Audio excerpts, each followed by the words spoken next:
Be eager in the face of danger. Better to live in a rugged land and rule than to cultivate rich plains and serve. Should I pass you by and leave you lying there because of your war against us? Or should I set you up again because of your virtues? Bazis. In 550 BCE, the Achaemenid Empire arose in Iran, where it became the largest empire the world had seen to that point. While the specific history of the realm is described in another entry, the Achaemenids shone in their administrative innovations.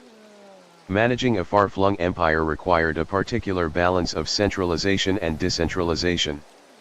If one was too heavy-handed in centralizing power, the wider system could not be properly administered. Alternatively, too light of a touch could allow distant satrapies to spiral off in independence. The Achaemenid Persian emperors carefully accounted for the goods and resources of each region, Egypt for grain, India for gold, and levied taxes designed for each territory called the king's share, or bazi/baji. Roads and communications were also vital. Ancient observers estimated that a message could reach the furthest outposts in just 15 days.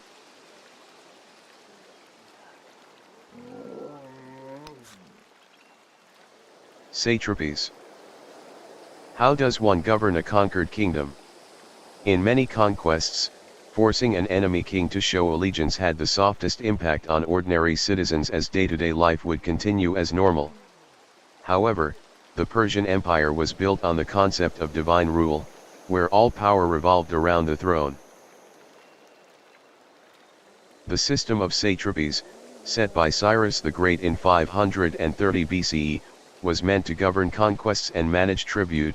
Core Achaemenid Persian lands were exempt. These satrapies were Achaemenid Persian viceroys, responsible for collecting taxes, managing locals, and keeping order. Maintaining the road system was especially important to the highly mobile and responsive Persian Empire. In later years, Alexander the Great adopted the satrap system. Indeed, Alexander's satraps formed splinter kingdoms, e.g. the Ptolemaic Egyptians. Spada. A professional army is a luxury few ancient empires could afford. Persia could. This body of warriors was the Spada. Greek accounts often over-exaggerated Persia's might to frame Greek victories as epic affairs. Greek reports claim that Xerxes' army was composed of 3 million warriors, but it was likely a tenth of that size. Regardless, the Spada was comprised of infantry, cavalry, horse or camel, chariots, largely obsolete by Persian times, and often included Greek mercenaries, though the core of the Spada was Iranian. The Spada was divided in a decimal system, 10 men in a company, 10 companies in a battalion, 10 battalions in a division, and 10 divisions in a corps, all under the King of Kings.